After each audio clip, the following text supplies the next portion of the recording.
Terima kasih, Sahih. Ya, benar.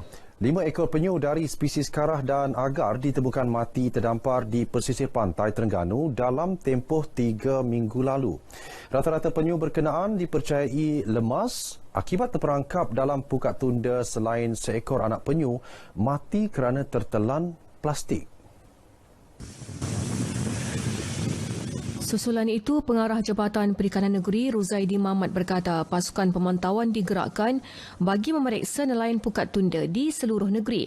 Hasilnya, 1 kes direkodkan di Besut membabitkan ketidakpatuhan mengikut peraturan-peraturan perikanan larangan cara menangkap ikan 1980 di bawah Akta Perikanan 1985. Saya menggesalah agar mereka mematuhilah peraturan yang telah pun kita tetapkan.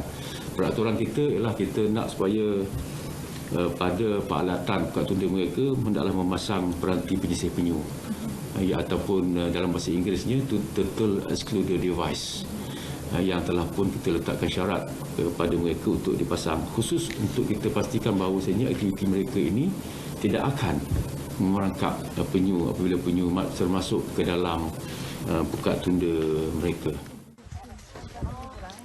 Dalam pada itu, Ketua Penyelidik Penyu Universiti Malaysia Terengganu UMT Dr. Muhammad Uzair Rusli menegaskan sudah tiba masanya kajian terperinci dilakukan berhubung isu kematian penyu.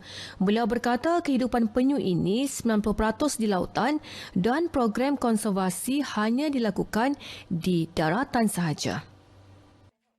Maka dengan itu kita perlu bersiap sedia dengan menyediakan kepakaran kita untuk menyatakan dapatan kita secara saintifik apakah punca kematian sebenar penyu kita. Dan dengan itu saya yakin dan percaya dengan kerjasama padu daripada pelbagai agensi, daripada pihak universiti, daripada pihak Jabatan Perikanan Malaysia dan juga beberapa lagi sektor korporat yang turut sama sebenarnya boleh menyumbang untuk memastikan kelestarian penyu ini dalam keadaan lestari, kerana kita tahu usaha ini amat berat dan juga memerlukan sokongan padu terutamanya dalam aspek kewangan. Sepanjang tahun lalu, Terengganu merekodkan 8,173 penyu mendarat dengan jumlah telur 637,527 biji. Rekod berkenaan merupakan yang tertinggi di Semenanjung Malaysia.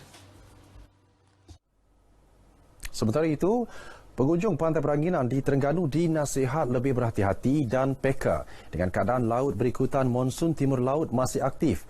Pengarah Angkatan Pertahanan Awam Malaysia APM Negeri, Lieutenant Colonel Pertahanan Awam Muhammad Rosman Abdullah berkata, 3 pantai diberi tumpuan membabitkan Pantai Kekabu di daerah Marang, Pantai Mangkuk di Setiu dan Pantai Bukit Keluang Besut.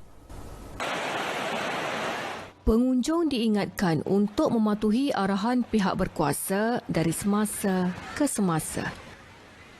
Untuk penugasan, kita berada di sana sepanjang harilah, bermula pada pukul 9 pagi sehingga pukul 7 petang untuk memastikan aktiviti rekreasi di tepi pantai itu selamat dilaksanakan oleh pengunjung. Kepada pengunjung-pengunjung yang berkunjung ke pantai yang saya sebutkan tadi, sekiranya pihak kami mengeluarkan amaran keadaan bahaya di pantai, seharusnya mengelakkanlah daripada menghampiri pantai tersebut. Pada masa sama, orang ramai perlu sentiasa mengutamakan keselamatan anak-anak apabila berkelah di kawasan pantai dan bermain di gigi air. Tempoh daftar kelahiran bagi bayi bermula 18 Januari 2021 sehingga Januari tahun ini akan berakhir Februari depan. Pengarah Jabatan Pendaftaran Negara JPN Terengganu Muhammad Nasir Karim mengingatkan orang ramai segera menyelesaikan urusan berkenaan. Supaya dapat hadir di mana-mana kaunter JPN yang berdekatan sebelum 1 Februari 2022 bagi mengelakkan berlakunya pendaftaran lewat kelahiran.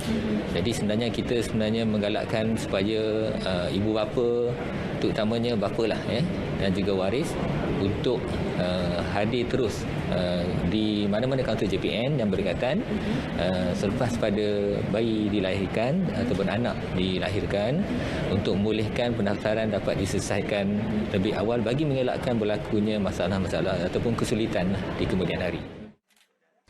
Dalam pada itu, mereka yang tinggal di kawasan pedalaman boleh mendapatkan perkhidmatan JPN menerusi program Mobile JPN. Program jelajah berkenaan akan berkunjung ke Hulu Dungun dalam masa terdekat memberi tumpuan kawasan yang teruk dilanda banjir. Selain pendaftaran kelahiran, inisiatif berkenaan juga menawarkan perkhidmatan gantian kad pengenalan, cabutan daftar kelahiran dan kematian.